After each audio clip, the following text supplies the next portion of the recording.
L'entourage du Premier ministre se défend d'avoir dépensé sans compter. Une proche du Premier ministre me disait c'est un voyage coûteux à l'autre bout du monde, ça coûte de l'argent et ce coût, je vais vous le donner, 1,3 million d'euros. C'est le coût global du déplacement de la délégation du Premier ministre. 52 personnes donc qui ont voyagé en direction de la Nouvelle-Calédonie, 4 ministres, des conseillers, des membres de la sécurité. Et pour comparaison, l'entourage du Premier ministre laisse entendre que le même voyage pour Manuel Valls en 2016 avait coûté 2 millions d'euros, mais là c'était avec l'avion présidentiel, avec aussi ce qu'on appelle des avions spare, donc des avions qui sont vides à l'arrière, derrière l'avion présidentiel au cas où il y a une panne, et donc tout ça, ça coûte très cher. À l'époque, ça avait coûté 2 millions d'euros. Sur ce fameux vol Tokyo-Paris, l'entourage du Premier ministre laisse entendre que les vols commerciaux qui étaient proposés arrivaient trop tard. C'est ce dont parlait à l'instant le Premier ministre sur RTL, la continuité des membres de l'exécutif sur le territoire, et que ces billets qui avaient été proposés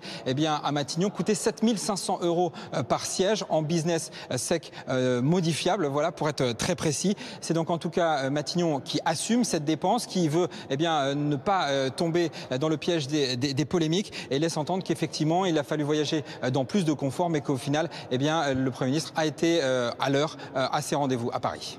Jean-Rémy Baudot avec Marion Delpierre.